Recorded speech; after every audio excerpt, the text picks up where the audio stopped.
OK， 今日同大家分享一下影視颶風嘅呢一個背包。首先，我個人覺得呢個背包孭嘅時候幾舒服嘅，即係我基本上出去都孭呢個噶啦，即係做唔做嘢都。基本上日常使用就冇乜大問題嘅，但係有好多少少嘅 bug 咯。咁首先講下條帶先啦，條帶長期孭住嘅話咧，佢就會咁樣受力噶啦，變咗會歪埋一邊嘅。就用起身嗰有冇區別咧？咁其實就體現唔出嚟嘅。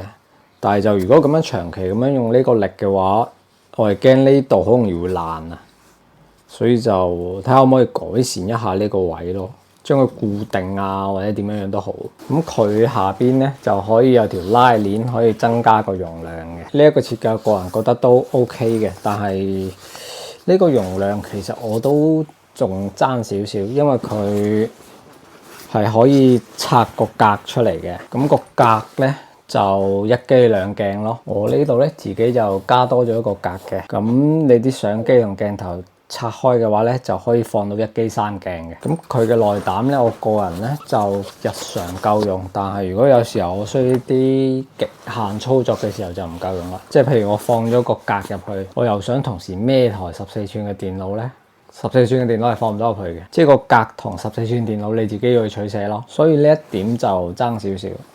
即係如果可以同時一齊放咁就 OK 啦。同埋呢一度咧，可唔可以加條帶，即係可以令你掛喺個拖篋嗰度，等佢唔好跌。因為而家我放喺拖篋上邊咧，我係要咁樣將呢個咬住，然後再放喺嗰個手柄嗰度嘅，就穩固性咧就冇咁好嘅，但係起碼就冇咁容易跌先啦。咁同埋底部希望條帶可以綁個細三腳啊，或者點樣都好，即係可以增加啲使用場景。仲有講下呢條帶咧，呢個扣呢個位咧就唔係好穩陣嘅，我覺得好容易掹開少少就跌噶啦。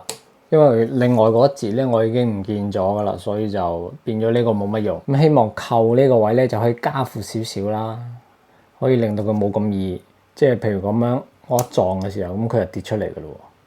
即係唔受得碰撞。如果你日常自己用就 OK，咁有時候做嘢揩碰啊咁樣撞啊咁樣，咁就拉得出嚟噶啦。咁同埋個內膽嗰啲隔板咧，就我個人覺得有啲太長嘅，睇下可唔可以整短啲，或者係兩邊整長啲。